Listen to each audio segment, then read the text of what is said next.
ദിയാകൃഷ്ണയുടെ സ്ഥാപനത്തിൽ നിന്നും പണം തട്ടിയ കള്ളികൾ ഒടുവിൽ കീഴടങ്ങി. നടനും BJP നേതാവുമായ കൃഷ്ണകുമാറിന്റെ മകൾ ദിയാകൃഷ്ണയുടെ സ്ഥാപനത്തിലെ സാമ്പത്തിക തട്ടിപ്പുമായി ബന്ധപ്പെട്ട 2 പ്രതികൾ ക്രൈംബ്രാഞ്ചിന് മുന്നിൽ കീഴടങ്ങി. ദിയയുടെ സ്ഥാപനത്തിലെ മുൻ ജീവനക്കാരികളായ വിനീത, രാധാകുമാരി എന്നിവരാണ് ക്രൈംബ്രാഞ്ച് ഓഫീസിൽ ഇന്ന് രാവിലെ കീഴടങ്ങിയത്.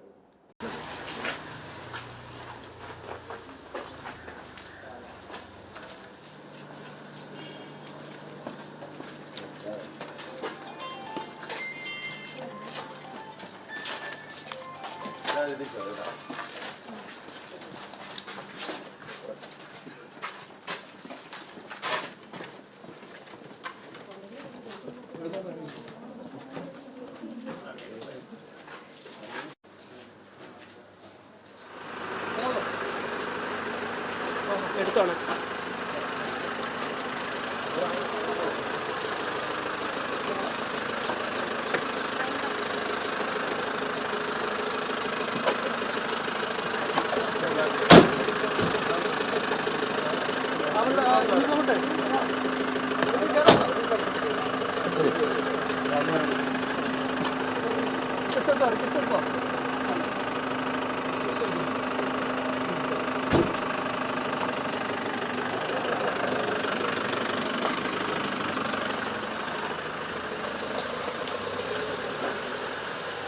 സ്ഥാപനത്തിലെ QR കോഡിൽ മാറ്റം വരുത്തി 69 ലക്ഷം രൂപയുടെ തട്ടിപ്പ് നടത്തിയെന്ന കേസിലെ 3 പ്രതികളിൽ 2 പേരാണ് ഇന്ന് കീഴടങ്ങിയത്.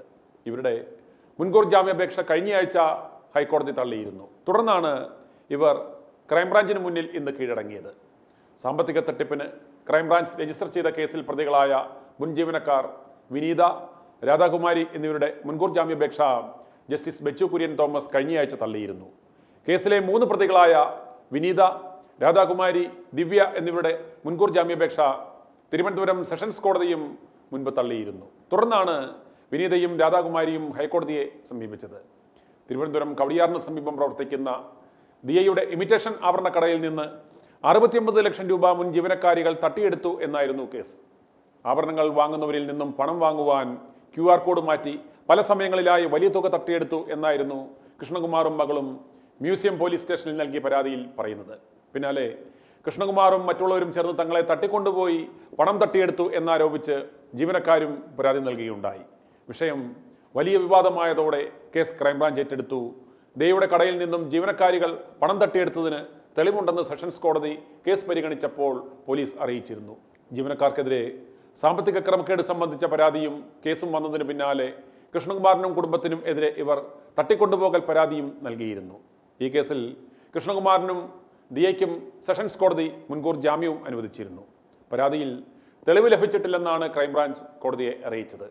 വിവാദത്തിന്റെ തുടക്കത്തിൽ പോലീസും മാധ്യമങ്ങളും അടക്കം മോഷ്ടാക്കൾക്ക് അനുകൂലമായി ആയിരുന്നു നിലപാടെടുത്തത്. എന്നാൽ വ്യക്തമായ തെളിവുകളുടെ അടിസ്ഥാനത്തിൽ കാര്യകാരണങ്ങൾ സഹിതം ദിയയും കൃഷ്ണകുമാറും നിജസ്ഥിതി മാധ്യമങ്ങളുടെ മുന്നിൽ വിവരിച്ചപ്പോൾ കാര്യങ്ങൾ മാറിമറിയുകയായിരുന്നു. ഒടുവിൽ ഒരു സിനിമാ കഥയെ വെല്ലുന്ന രീതിയിൽ ശുഭപര്യവസാനമായി. 2 പ്രതികൾ അറസ്റ്റിലുമായി. ചുരുക്കം പറഞ്ഞാൽ കോടികൾ മുടക്കിയാൽ കിട്ടാത്ത പരസ്യമാണ് ദിയയുടെ കടയ്ക്ക് ഈ കേസിലൂടെ കിട്ടിയത്. i2i ന്യൂസ് സബ്സ്ക്രൈബ് ചെയ്തിട്ടില്ലാത്തവർ ഇപ്പോൾ തന്നെ സബ്സ്ക്രൈബ് ചെയ്യുക. നോട്ടിഫിക്കേഷൻ ലഭിക്കുവാൻ ബെൽ ബട്ടണും അമർത്തുക.